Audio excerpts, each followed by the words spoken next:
Sa ngalan ng Ama, ng Anak at ng Espiritu Santo. Amen. Sumainyo ang Panginoon. At sumainyo rin. Magandang umaga po sa inyong lahat. Welcome po sa Pambansang Dambana at Parokya ni Santo Padre Pio. Ngayon po ay Lunes sa ika-16 na linggo. Sa karaniwang panahon, patuloy tayong manalangin sa ating mga personal na intensyon, kasama ang intensyon ng mga nagpamisa, ang mga nagdiriwang ng kaaraw at anibersaryo sa araw na ito, ang mga patuloy na dumudulog kay Santo Padre Pio para sa kanilang mga kahilingan at karamdaman, para din sa kapayapaan ng kaluluwa ng ating mga yumao. Aminin muna natin ang ating mga kasalanan upang tayo'y maging marapat gumanap sa banal na pagdiriwang.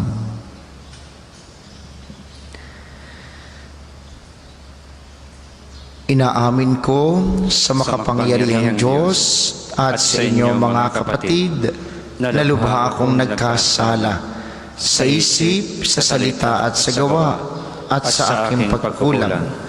Kaya sinasamo ko sa mahal na Birheng Maria, sa lahat ng mga anghel at mga banal, at sa inyo mga kapatid na ako'y panalangin sa Panginoong ating Diyos.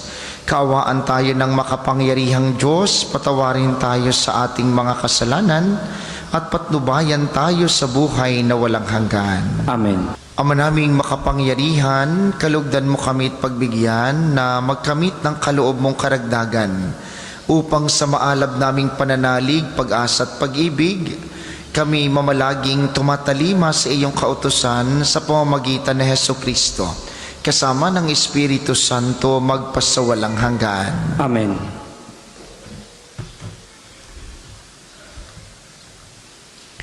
Pagbasa mula sa aklat ng Exodo. Noong mga araw na iyon, nang makarating sa Paraon ang balita tungkol sa pag-alis ng mga Israelita, nagbago siya ng isip, pati ang kanyang mga tauhan. Sinabi nila, bakit natin pinayagang umalis ang mga Israelita? Di wala nang maglilingkod sa atin. Ipinahanda ng Paraon ang kanyang mga karwahing pandigma at kanyang mga kawal. Ang dala niya'y 600 piling karwahing pandigma, kasama ang lahat ng karwahe sa buong Ehipto. Bawat isa'y may sakay na punong kawal. Ang Paraon ay pinagmatigas ng Panginoon at hinabol niya ang mga Israelita na nooy naglalakbay sa pamamatnubay niya. Hinabol nga ng mga Ehipsyo ng mga kawal ng Paraon sakay ng kanilang karwahe. Inabot nila ang mga Israelita sa tabing dagat, malapit sa Pihahirot sa tapat ng Baal Sipon. Pinagharian ng matinding takot ang mga Israelita nang makita nilang dumarating ang Paraon at ang mga Ehipsyo. Kaya dumaing sila sa Panginoon. Sinabi nila kay Moises, wala na bang mapaglilibingan sa amin sa Ehipto? Kaya mo kami dinala sa ilang para dito mamatay? Inalis mo kami sa Ehipto, tingnan mo ang nangyari. Hindi ba't bago tayo umalis ay sinabi na namin sa iyo na ganito ang aming sasapitin? Sinabi na namin sa iyo na huwag kaming pakialaman at pabayaan na kaming manatiling alipin ng mga Ehipsyo, sapagkat ibig pa namin ang manatiling alipin kaysa mamatay dito sa ilang. Sumagot si Moises, lakasan ninyo ang inyong loob, huwag kayong matakot. Tingnan na lang ninyo kung paano kayo ililigtas ng Panginoon. Hindi na ninyo makikita uli ang mga Ehipsyong iyan. Ipagtatanggol kayo ng Panginoon. Wala kayong gagawing anuman. Sinabi ng Panginoon kay Moises, bakit mo ako tinatawag? Palakarin mo ang mga Israelita. Itapat mo sa ibabaw ng dagat ang iyong tungkod. Mahahati ang tubig at matutuyo ang lalakaran ninyo. Lalo kong pagmamatigasin ang mga Ehipsyo at pagsusundan ko kayo sa kanila. Ngunit doon ko sila lilipulin. Ang mga Ehipsyo, ang mga kawal ng paraon, pati ang kanilang mga karwahe. Ipakikita ko sa kanila ang aking kapangyarihan. Sa gayon, malalaman ng mga Ehipsyong iyan na ako ang Panginoon. Ang salita ng Diyos. Salamat sa Diyos. Salmong tugunan, poon ay ating awitan sa kinamtan niyang tagumpay. Poon ay ating awitan sa kinamtan niyang tagumpay. Ang Panginooy atin ngayong awitan sa kanyang kinamtang dakilang tagumpay. Ang mga kabayot kawal ng kaaway sa pusod ng dagat lahat natabunan. Ako'y pinalakad niya at pinatatag. Siya ang sa akin nagkupkup, nag-ingat, Diyos ng magulang ko, aking manliligtas. Poon ay ating awitan sa kinamtan niyang tagumpay. Siya'y mandirigma na walang kapantay, Panginooy kanyang pangalan, nang ang mga kawal ng paraon sa dagat, ng mga tambo ay nangagsilusong. Ang lahat ng ito ay kanyang nilunod, pati na sa sakyat kanyang pinalubog. Poon ay ating awitan sa kinamtan niyang tagumpay.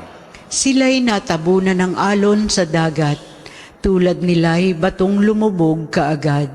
Ang mga bisig mo ay walang katulad, walang ang katulad, walang kasinlakas.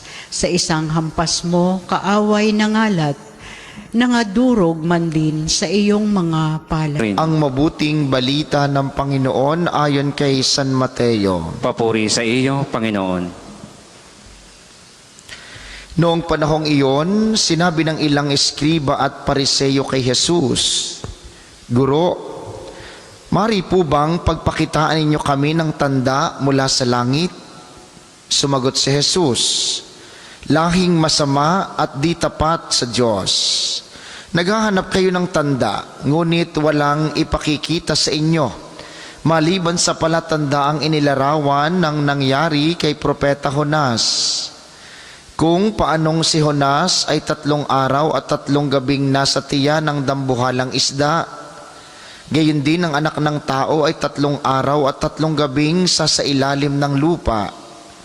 Sa araw ng paghuhukom, titindig ang mga taga Ninive laban sa lahing ito, at ito'y hahatulan ng kaparusahan, sapagkat nagsisi sila dahil sa pangangaral ni Jonas. Ngunit higit na di hamak kay Jonas ang naririto.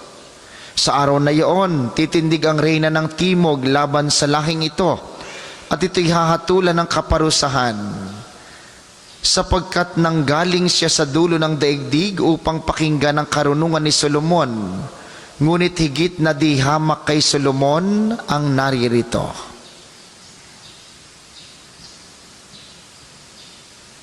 Ang mabuting balita ng Panginoon. Pinupuri ka namin, Panginoong Jesucristo. Muli po, magandang umaga sa inyong mga naririto sa atin sa pambansang dambana, hindi sa mga patuloy na nakikiisa sa atin via live streaming, lalo tigit sa mga lagi nating kasama sa pamamagitan ng 95.9 Radyo Totoo dito sa Batangas at mga karatig lalawigan. Mga minamahal,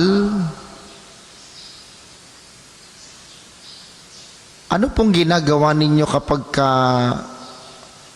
sobra kayong nalulungkot o may mga pagkakataong nagdududa? Yung parang pagod ka na, gusto mo nang sumuko. Anong isa sa mga madalas nating ginagawa na madalas din nating nakakalimutan kung kaya't mas lalong bumibigat ang ating mga nararamdaman? Madalas po, ayaw nating balikan ang magagandang karanasang ating naranasan sa buhay. Sa unang pagbasa, ang mga Israelita sa aklat ng Exodo, Sila'y inalis ng Diyos sa pagkaalipin. Itinawid sila sa dagat. Hinati ni Moises ang dagat sa pamamagitan ng utos ng Diyos para makatawid at makalaya ang mga Israelita. Pero nung dumadating na at kita nila ang kalaban, anong kanilang reklamo? Dito ba kami papatayin? Sa mabuting balita ngayon, humihingi ng tanda ang mga Pariseyo. Ang mga Pariseyo po yung mga Israelita. Humihingi sila ng tanda. Gusto nilang patunayan ang kapangyarihan ni Jesus. Ngunit nakalimutan nilang balikan ang napakagandang karanasan ng pagtawid nila sa pagkaalipin sa pagiging bansang malaya. Kaya tumitindi ang ating duda. Kaya tumitindi ang ating mga paghihirap, ang ating pagsubok, ang mga nararanasang problema dahil nakakalimutan nating balikan ang magandang karanasang ginawa ng Diyos sa atin. Ang nakikita lamang natin ay ang nangyayari ngayon. May sakit ako, mahirap kami, wala kaming ganito, parang pinabayaan na kami ng Diyos.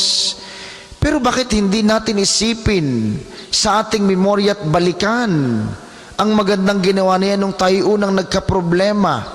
Nung panahong nagkamali tayo ng desisyon na tayo ibinangon ng Diyos. Nung panahong tayo ay may malaking ginawa, ngunit naintindihan tayo ng Diyos. Nung panahong mas malaki ang ating pinagdadaanan, pero nakaya na natin dahil sa tulong ng Diyos.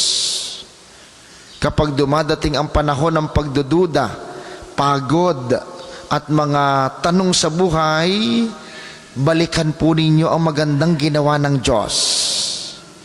Kung bakit lagi tayong dinadala sa imahe ng Kristong nakapako sa krus, kung bakit lagi tayong dinadala sa misteryo ng banal na misa, ay upang ipaalala sa atin na minsan na tayong iniligtas ng Diyos sa ating kasalanan. Ano pang gusto natin? Tayong lahat ay minahal na ng Diyos. Pinakita na niya ang kanyang malaking pagmamahal nung ang ating kasalanan ay iniligtas niya sa kanyang pagkapako sa krus. Ano pang hindi kayang gawin ng Diyos sa iyo ngayon?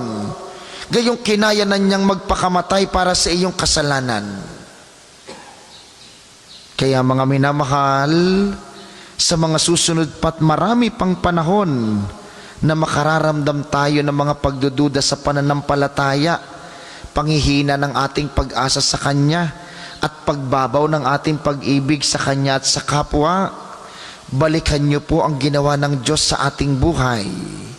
Minahal na tayo, nailigtas na tayo.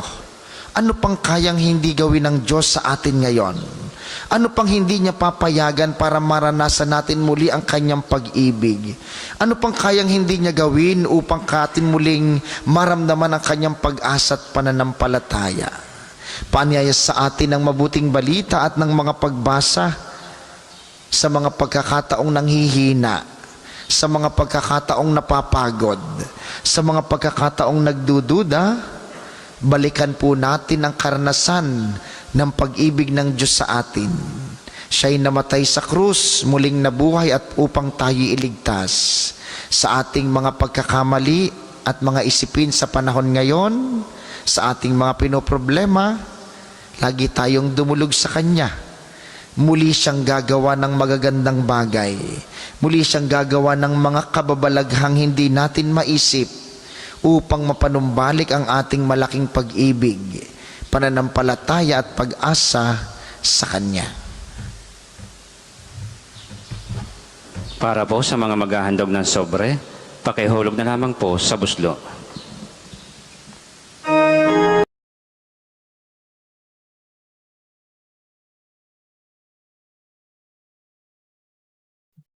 Namin sa iyo. Kaya talaga ito. Walang umaasa sumasamba't nagmamahal sa'yo.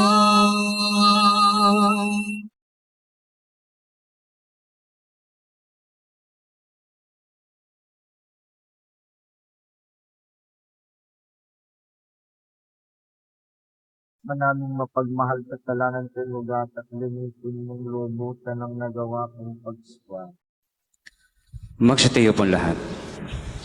Manalangin kayo mga kapatid upang ang paghahain natin ikalugdan ng Diyos amang makapangyarihan. Tanggapin nawa ng Panginoon itong paghahain sa iyong mga kamay, sa kapurihan niya at karangalan sa ating kapakinabangan at sa buong sambayanan niyang banal. Ama naming lumikha, lahat ng iyong mga paghahaing ipinag-utos nung araw ay iyong pinagtibay sa isang haing hantungan ng tanan. Tanggapin ang ginaganap ngayon ng iyong mga lingkod at basbasan mo ito sa kabanalang gaya ng iyong kaloob.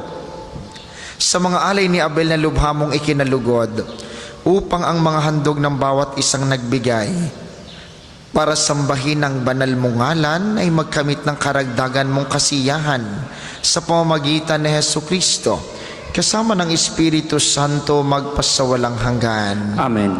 Sumainyo ang Panginoon. At sumainyo rin. Itaas sa Diyos ang inyong puso at diwa. Itinaas na namin sa Panginoon. Pasalamatan natin ang Panginoong ating Diyos. Marapat na siya ay pasalamatan. Ama naming makapangyarihan, tunay ngang marapat na ikiyaming pasalamatan. Pinagbibigyan mong ito'y aming maihayag kahit na ito'y walang anumang maidaragdag sa kadakilaang sa iyo ay likas. Sa pagpupuri namin ang nakikinabang ay kami ring iyong pinakikiharapan sa pamamagitan ng iyong anak na minamahal. Kaya, kaysa ng mga anghel na nagsisiawit ng papuri sa iyo ng walang humpay sa kalangitan, kami nagbubunyi sa iyong kadakilaan. Banal ka po may kapal, banal ang iyong pangalan, banal ang iyong kaharian, langit lupa'y nagpupugay sa iyong kadakilaan, dinarakilan ng lahat ang naparito mong anak, na siyang nagmulat sa bulag, sa pilay ay nagpalakad, at nakiramay sa lahat. Kung hindi po kayang lumuhod, ay manatili pong nakatayo ng may paggalang. Ama naming banal, ikaw ang bukal ng tanang kabanalan, kaya't sa pamamagitan ng iyong Espiritu gawin mong banal ang mga kaloob na ito, upang para sa aming maging katawan at dugo ng aming Panginoong Hesukristo. Bago niya pinagtiis ang kusang loob na maging handog, hinawakan niya ang tinapay. Pinasalamatan kaniya, pinaghati-hati niya iyon, iniabot sa kanyang mga alagad at sinabi, "Tanggapin ninyong lahat ito at kanin nito ang aking katawan na ihahandog para sa inyo."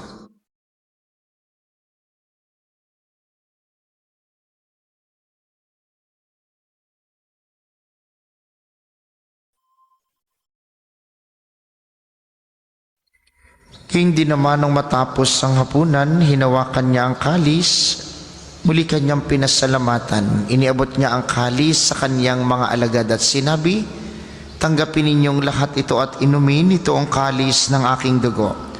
Nang bago't walang hanggang tipan, ang aking dugo na ibubuhos para sa inyo at para sa lahat, sa ikapagpapatawad ng mga kasalanan. Gawin ninyo ito sa pag-alala sa akin."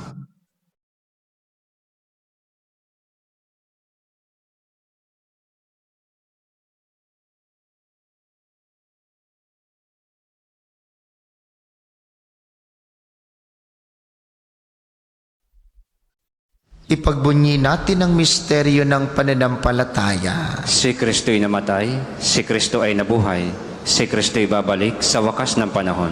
Ama, ginagawa namin ngayon ang pag-alala sa pagkamatay at muling pagkabuhay ng iyong anak, kaya't iniaalay namin sa iyong tinapay na nagbibigay buhay at ang kalis na nagkakaloob ng kaligtasan. Kami nagpapasalamat Dahil kami iyong minarapat na tumayo sa harap mo para maglingkod sa iyo, sinasamo namin kaming magsasalo-salo sa katawan at dugo ni Kristo ay mabuklod sa pagkakaisa sa pamamagitan ng Espiritu Santo.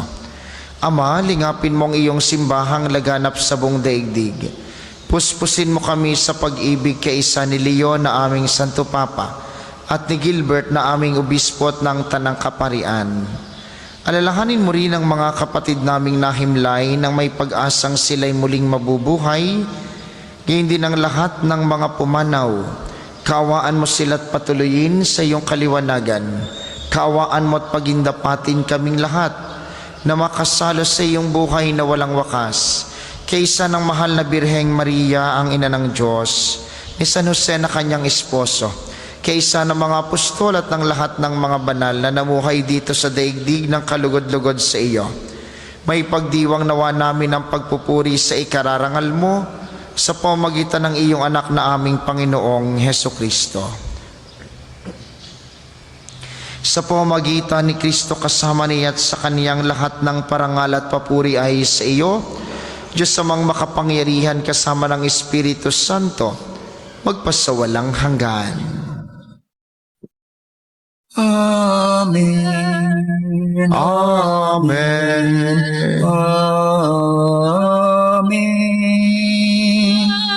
Sa tagubilin ng mga nakagagaling na utos at turo ni Jesus na Panginoon natin at Diyos, ipahayag natin ng lakas loob. Hinihiling namin kami, Diyos, sa lahat ng masama, pagkalooban ng kapayapaan araw-araw, iligtas sa kasalan at ilayo sa lahat ng kapahamakan, samantalang aming pinananabikan ang dakilang araw ng pagpapahayag ng tagapagligtas naming si Hesu Kristo. Sapagkat iyo ang kaharian at ang kapangyarihan at ang kapurihan magpakailanman. Amen. Panginoong Heso Kristo, sinabi mo sa iyong mga apostol, kapayapaan ang iniiwan ko sa inyo, ang aking kapayapaan ang ibinibigay ko sa inyo. Tunghayan mo ang aming pananampalataya at huwag ang aming mga pagkakasala. Pagkalooban mo kami ng kapayapaan at pagkakaisa ayon sa iyong kalooban. Kasama ng Espiritu Santo magpasawalang hanggan. Amen. Ang kapayapaan ng Panginoon ay laging sumainyo. At sumainyo rin. Magbigayan kayo ng kapayapaan sa isa't isa. Kordero ng Diyos na nag-aalis ng mga kasalanan ng sanlibutan, maawa ka sa amin. Kordero ng Diyos na nag-aalis ng mga kasalanan ng sanlibutan, maawa ka sa amin. Kordero ng Diyos na nag-aalis ng mga kasalanan ng sanlibutan, ipagkaloob mo sa amin ang kapayapaan. Kung hindi po kayang lumuhod, ay manatili pong nakatayo ng may paggalang.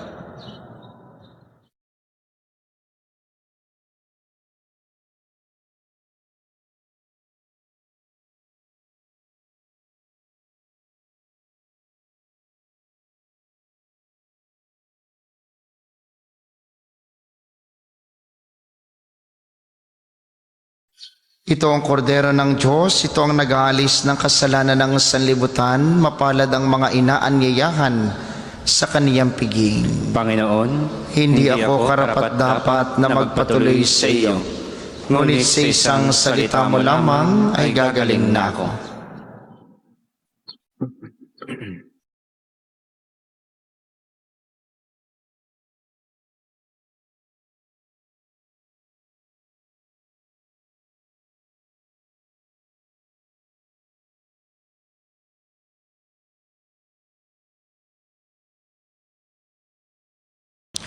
Manaming mapagmahal, manatili kang kapiling ng iyong sambayanan na ngayoy pinapakinabang mo sa iyong sariling buhay at gawin mong kami pasulong na makahakbang mula sa dati naming pagkamakasalanan patungo sa pagbabagong nagdudulot ng iyong kabutihan sa pamamagitan ni Heso Kristo kasama ng Espiritu Santo magpasawalang hanggan. Amen. Maraming salamat sa ating mga tagapaglingkod at sa inyo pong lahat na nakiisa sa ating banal na pagdiriwang. Maraming salamat po sa inyo. Lagi po kayong mag-iingat. Sumainyo ang Panginoon. At sumainyo rin. Pagpalain kayo ng makapangyarihang Diyos, ang Ama, Anak at Espiritu Santo. Amen. Ang banal na misa ay naialay na. Humayo kayong mapayapa. Laging alalahanin ang ginawang maganda ng Panginoon. Salamat sa Diyos.